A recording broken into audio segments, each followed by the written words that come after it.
urudul faqad a'yadul muridin.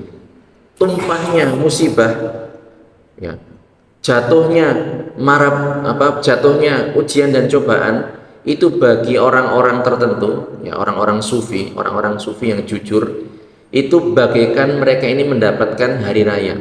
Bagaimana kita orang-orang biasa, orang-orang reguler kayak kita ini, kalau hari raya kan senang kan? Lah mereka ini ketika mendapatkan musibah mereka senang. Kenapa? Karena mereka tahu, mereka yakin bahwa dengan musibah tersebut mereka mendapatkan kebaikan dari Allah Subhanahu wa taala. Kalau orang punya dosa dan mendapatkan musibah, dia bersabar, maka dosanya dileburkan oleh Allah Subhanahu wa taala. Tetapi kalau dia nggak ada dosa, sudah bersih memang, maka dia akan mendapatkan pahala dari Allah Subhanahu wa taala. Ya, ini kalau orangnya sabar, dan mereka seperti itu. Namun para jamaah jangan disalahpahami. Bukan berarti kita ini minta berdoa kepada Allah, ya Allah, turunkanlah musibahmu yang bertubi-tubi kepadaku. Bukan. Kita bukan minta seperti itu. Tetapi pada saat musibah itu datang, melanda, ya, kepada seorang hamba, maka hamba ini sikap yang harus dia kerjakan adalah bersabar atas musibah tersebut.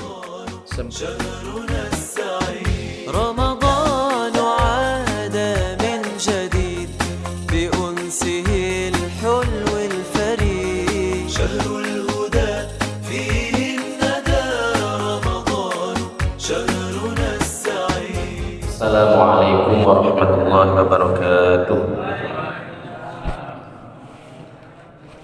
Alhamdulillahirabbil alamin. Wassalatu wassalamu ala sayyidina Muhammadin sayyidil awwalin wal akhirin. Allahumma la sahla illa ma ja'altahu sahla wa anta ya hayyu ya qayyum taj'alul huzna idza syi'ta sahla. Allahumma arzuqnal ikhlasa fil qawli wal amali wan niyyah. Para jamaah Masjid Nur Hidayah yang dirahmati oleh Allah Subhanahu wa taala. Alhamdulillah, malam hari ini kita masih diberikan banyak kesempatan untuk berbuat ketaatan, melaksanakan rangkaian ibadah, ya, dalam rangka mengumpulkan pundi-pundi pahala yang itu tentunya akan bermanfaat untuk kita sekalian di akhirat kelak. Oleh karenanya, mari, karena kita sekarang di masjid, kita hadirkan dalam hati kita niat mencari ridha Allah Subhanahu wa taala dengan mendengarkan dan mengikuti kajian ilmu agama serta beriktikaf di masjid yang kita cintai ini. Saya akan menyebutkan satu ayat Al-Qur'an, tepatnya adalah surat Luqman ayat 30. Allah Subhanahu wa taala berfirman, wa asbagha 'alaikum ni'amahu zahiratan wa batinah. Allah Subhanahu wa taala berfirman, wa asbagha 'alaikum ni'amahu zahiratan wa batinah. Yang mananya adalah Allah Subhanahu wa taala telah melimpahkan banyak nikmatnya kepada kita sekalian. Nikmat-nikmat yang zahir dan nikmat-nikmat yang batin. Jadi nikmat menyesuaikan dengan ayat yang tadi saya baca, ini ada dua macam, nikmat yang zahirah dan nikmat yang batinah. Nikmat yang zahirah itu nikmat yang tampak, karena zahir itu artinya tampak. Seperti apa? Seperti seorang hamba diberikan kesehatan fisik, raga, jasad oleh Allah Subhanahu wa taala. Ini termasuk nikmat yang zahirah. Diberikan keluasan rizki, diberikan anak-anak yang sehat dan lucu-lucu. Ini diberikan waktu yang luang, diberikan banyak kemudahan dalam menjalani kehidupan. Ini adalah nikmat yang zahirah. Kemudian nikmat yang batinah, an-ni'matul batinah, nikmat yang tersembunyi, itu adalah nikmatul iman. Nikmat orang dijadikan oleh Allah Subhanahu wa taala menjadi nikmat, menjadi orang yang beriman. Kalau kita perhatikan di ayat tadi, yang didahulukan adalah nikmat yang zahirah, wa asbagha 'alaikum, ni'amahu zahirah. Jadi nikmat-nikmat yang zahir yang disebutkan terlebih dahulu. Kenapa? Karena nikmat ini semua orang tahu. Oh, si fulan ini fisiknya bagus, badannya sehat, tidak pernah sakit, hampir tidak pernah masuk ke rumah sakit, ya. Rezekinya lancar, usahanya sukses, istrinya cantik, anak-anaknya banyak, apalagi silakan disebutkan sendiri. Itu banyak orang yang tahu, didahulukan di dalam Al-Quran. Adapun nikmat yang batin ini adalah ya nikmat iman kepada Allah Subhanahu wa taala. Ya, ini banyak orang yang tidak menyadari. Padahal kalau kita compare, kita bandingkan antara dua nikmat ini, nikmat zahir dengan nikmat batin, itu yang lebih utama, lebih afdal adalah nikmat yang batin. Yang nikmat yang batin. Kenapa?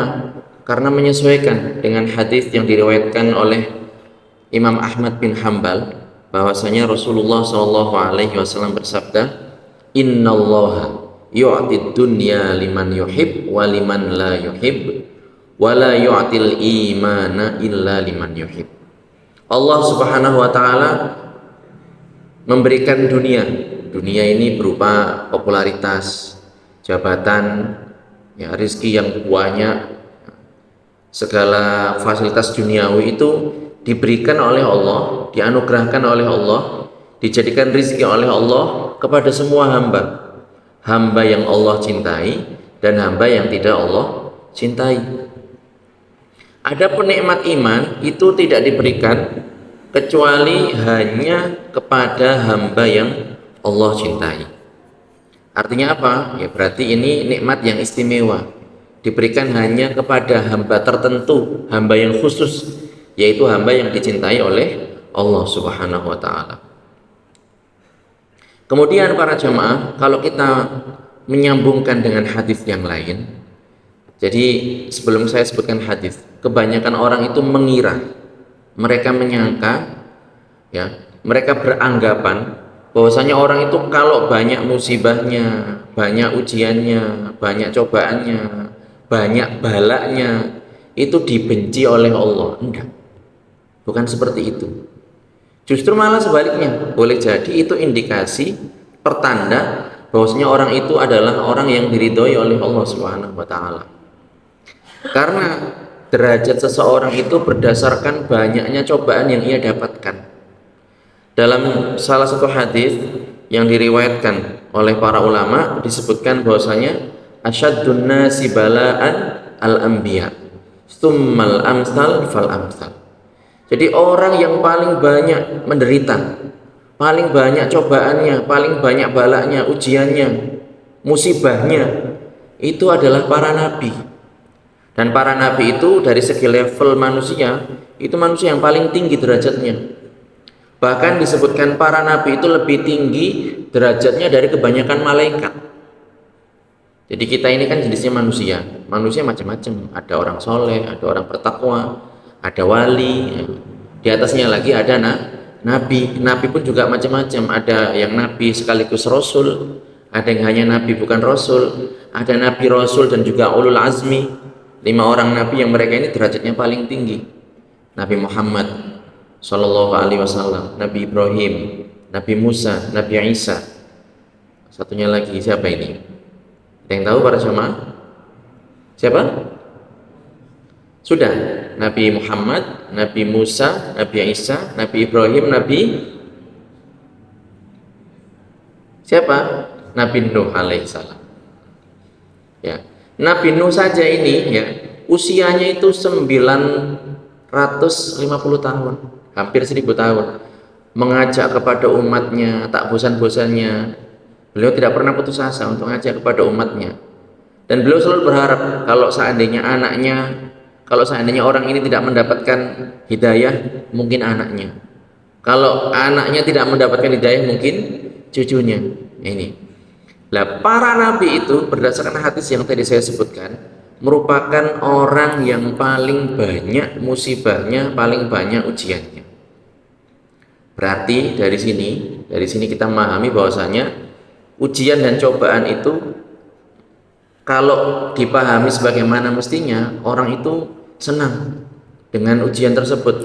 Makanya para ulama itu menyebutkan, ya, menyebutkan bahwasanya ujian dan cobaan ini kalau bagi para wali, orang-orang sufi, ketika mereka mendapatkan musibah, mendapatkan ujian, cobaan, itu seakan-akan mereka ini merayakan hari raya. Sampai ada ungkapan seperti ini, wurudul faqad a'yadul muridin. Wurudul faqad a'yadul muridin. Tumpahnya musibah, ya, jatuhnya jatuhnya ujian dan cobaan itu bagi orang-orang tertentu, ya, orang-orang sufi yang jujur, itu bagaikan mereka ini mendapatkan hari raya. Bagaimana kita orang-orang biasa, orang-orang reguler kayak kita ini, kalau hari raya kan senang kan? Lah mereka ini ketika mendapatkan musibah mereka senang. Kenapa? Karena mereka tahu, mereka yakin bahwa dengan musibah tersebut mereka mendapatkan kebaikan dari Allah Subhanahu wa taala. Kalau orang punya dosa dan mendapatkan musibah, dia bersabar, maka dosanya dileburkan oleh Allah Subhanahu wa taala. Tetapi kalau dia nggak ada dosa, sudah bersih memang, maka dia akan mendapatkan pahala dari Allah Subhanahu wa taala. Ya, ini kalau orangnya sabar, dan mereka seperti itu. Namun para jamaah jangan disalahpahami. Bukan berarti kita ini minta berdoa kepada Allah, ya Allah, turunkanlah musibahmu yang bertubi-tubi kepadaku. Bukan. Kita bukan minta seperti itu. Tetapi pada saat musibah itu datang, melanda, ya, kepada seorang hamba, maka hamba ini sikap yang harus dia kerjakan adalah bersabar atas musibah tersebut. Sembari mengingat sabda baginda Rasulullah SAW, mayuridillahu bihi khairan yusib minhu. Barang siapa yang dikehendaki kebaikan oleh Allah Subhanahu wa taala, maka akan diberikan banyak cobaan dan dia sabar. Jadi seperti itu. Kalau kita lihat kisah yang terjadi di masa Rasulullah SAW, itu ada kisah, ada seorang perempuan punya anak, gitu, seorang ibu punya anak perempuan. Kemudian ibu ini menawarkan putrinya ini supaya dinikahi oleh baginda Rasulullah SAW, menyampaikan kepada kanjeng Nabi tentang keistimewaan putrinya. Putri saya ini begini, tidak pernah sakit, tidak pernah kena ini dan itu. Rasul apa kata beliau? Beliau bersabda, la hajata li fiha. Terima kasih ibu, saya tidak membutuhkan itu. Beliau mengatakan seperti itu. Lah, para ulama mengatakan apa makna perkataan Rasulullah la hajata li fiha? Maksudnya adalah perempuan ini bagian akhiratnya itu sedikit. Jadi orang itu kalau musibahnya sedikit, yaitu berarti bagian akhiratnya sedikit. Oleh karenanya kita ini seandainya kok saya kok enak terus ya, kok gampang terus, kok sukses terus, kok nggak ada ujiannya, nggak ada cobaannya, ini justru harus meraba-raba ini saya ini beres apa enggak begitu. Ya.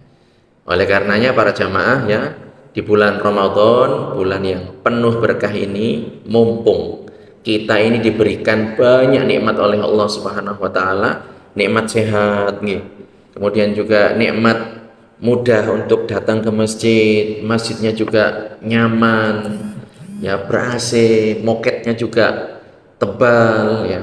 Mari kita manfaatkan, ya, segala fasilitas duniawi ini untuk mendekatkan diri kepada Allah Subhanahu wa taala, ya. Nikmat-nikmat ini, ya, seharusnya adalah disyukuri, bukan untuk dikufuri, ya. Nikmat yang diberikan oleh Allah Subhanahu wa taala itu harus kita perlakukan seperti itu. Dan mensyukuri nikmat itu hukumnya adalah wajib. Bagaimana? Dengan tidak menggunakan nikmat-nikmat tersebut untuk berbuat maksiat kepada Allah Subhanahu wa taala. Dan kita juga memperbanyak syukur kepada Allah Subhanahu wa taala, syukur sunnah, dengan seringkali mengucapkan alhamdulillah. Alhamdulillah. Sampai bahkan ketika seorang hamba diberikan musibah oleh Allah Subhanahu wa taala, dia mengucapkan alhamdulillah, boleh bilang seperti itu. Dia mengatakan alhamdulillahilladzi dafa'a anni ma huwa a'zam. Puji syukur kepada Allah Subhanahu wa taala ya, yang telah menjadikan saya tertolak dari musibah yang lebih parah, lebih besar, lebih wow ya. Jadi tetap dia ketika mendapatkan musibah, dia tetap mengucapkan alhamdulillah, karena Allah Maha Kuasa untuk menimpakan musibah yang lebih berat daripada yang sekarang dia dapatkan, tapi Allah hanya memberikan musibah yang seperti itu. Jadi begitu para jamaah ya, mudah-mudahan apa yang saya sampaikan bermanfaat, mudah-mudahan kita diberikan istiqomah oleh Allah Subhanahu wa taala ya. Ramadan sudah berlalu 20 hari ya, kurang 9 atau 10 hari. Ayo kita saling menguatkan, saling memotivasi, jangan sampai kendor, jangan kasih kendor ya. Mudah-mudahan kita nanti pada tanggal 1 Syawal meraih kemenangan dari Allah Subhanahu wa taala. Demikian yang bisa saya sampaikan. Allah Subhanahu wa taala a'lam wa ahkam. Barakallahu fikum. Wassalamualaikum warahmatullahi taala wabarakatuh. فيه الندى رمضان شهر